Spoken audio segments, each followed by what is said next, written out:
тя се оплаши от мен и скочи. И обаче така скочи, че скочи на брега. С малко щети порязвах се, докато си режа.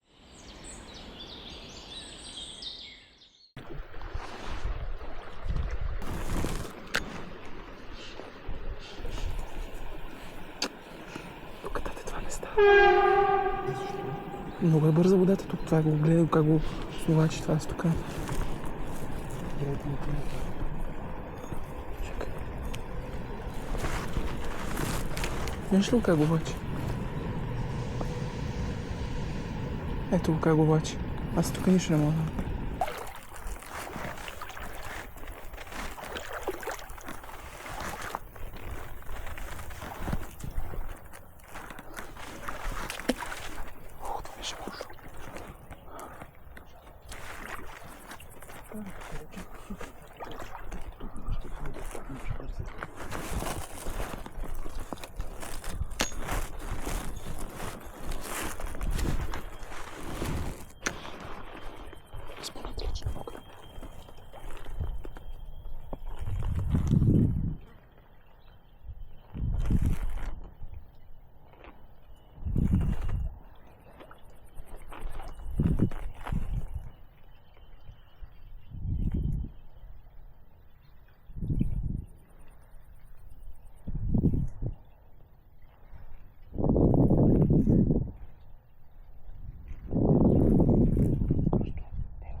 Ако искаш първо да се качим там горе преди началото и там по-мърбите, където е да помня.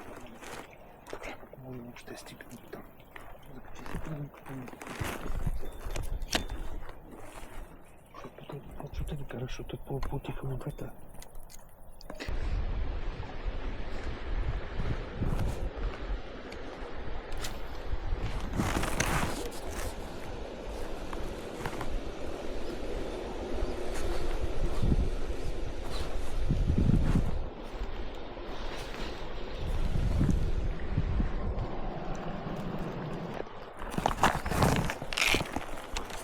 Сложа усичката. Чакайте да си извадя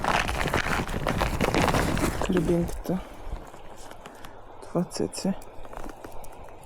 Само не ми се закачи по лепенката. Може да не е това, нито да го иска.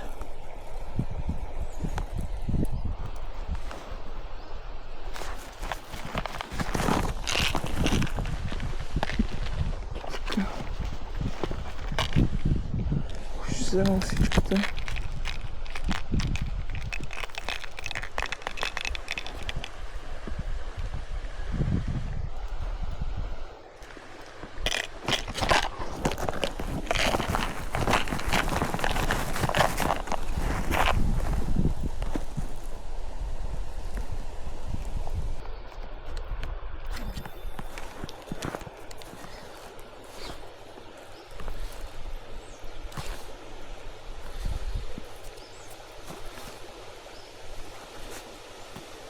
Хора, приключи тук риболова за момента на тази рекичка, тук до Владо Тричков. С малко щети, порязвах се, докато си режа, си отрязвам останалата част от влакното. Нищо де, не е толкова голям проблема, но поне нямам никакъв един удар. Има малки рибенца, обаче те не ми вършат работа. На цецетата нищо не... Смених 2-3 пъти сигурно при малки. Обиколих почти до кръста ми стигна водата. Даже над кръста отида водата и просто нямах никакъв успех. Тук на едно много забутано място просто беше фантастично. Нямаше как да няма риба. Не знам. Може би около 2 часа сме ловили. Колко е часа? Да, около 2 часа.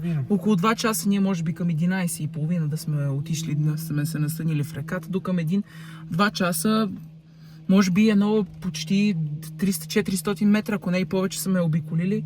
И смятахме навсякъде, подклони, в треволяции, навсякъде мятах. Но нямах успех, за голямо съжаление. И сега ще търсиме някоя местенце, ако ли не знам какво ще правим. Ще търсиме друго место и продължаваме да упорстваме и така. Да, ще търсиме местенца. Ние сигурно тръгнахме от София в 9 часа и търсихме много места, просто да можем да влезем, защото все пак не сме с дълги панталони, не сме с гащеризони и през треволяции и наклони не е много удобно, нали, да се катериме и да слизаме. И то постоянно с въдици. И сега ще търсиме някакви места и това е. Пожелайте ни късмет и като намерим някое хубаво местенце, ще се включим с камерата. Да. Чао. Чао. Да.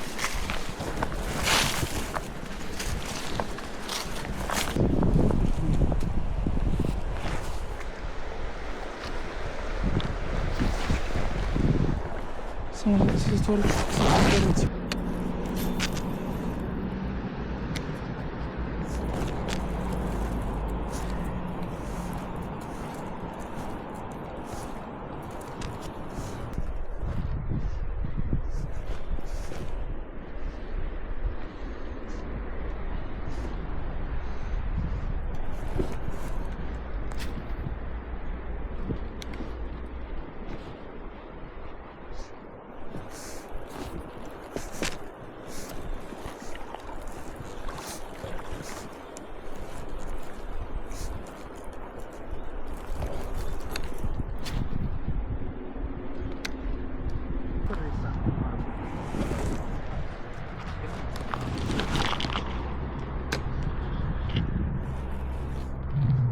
Може да съм видял тата отгоре някакво водорасло, да не съм видял риба.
Така, хора, приключи риболова, ето го такъма.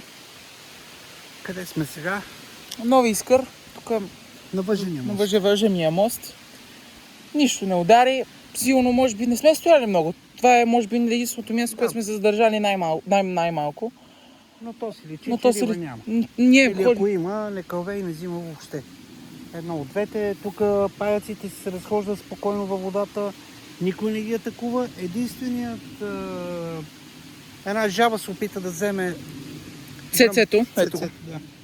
Цецето, сигурно всичките цецета ги сменихме. Взехме ги, пробвахме ги, нищо не стана, просто по цялата река. Еднотипна е горе-долу. Горе-долу с една дълбочина. Просто не взима, няма никаква игра. То се и личи по повърхността, като се загледаме. То падат мушичките, просто самата риба не играе отгоре. Не ги взима. Не взима, нищо не атакува. Ще гледаме. Ние сега ще прибираме, реално погледнато. То просто обиколихме общо взето от 3-4 места и нямахме никакъв успех. Само тати видя една рибка, но тя... Да, тя се оплаши, докато джапах по брега и с треволяците, и тя се оплаши от мен и скочи. И обаче така скочи, че скочи на брега. И всъщност аз се видях. След това веднага съответно се върна във водата. Аз докато реагирам да е хвана, но въпросът е, че има риба, но явно не взима. Няма как да сме объркали тотално всичко, защото пробвахме на всичко, което имаме. Просто не се храни в момента, не е активна. Да, дошли сме около 10-11 часа. От 10-11 в момента е сигурно 4:30, 5. 5:15. 5:15 до през цялото време никакъв, нищо. Местата са прекрасни, има укрития, има не е като да дълбочина на водата, има и плиткажи. Пълно е с малки рибки. Аз на това го отдавам, че тя има много естествена храна и трудно може да се излъже на изкуствена примамка. Но ще опостаме, ще идваме и така. Важното, че научихме поне местата и ги разучихме. Да, сега горе-долу. вече знаем директно къде да идваме и какво да правим. Ами да, хора, това мисля, че ще бъде за днешното клипче.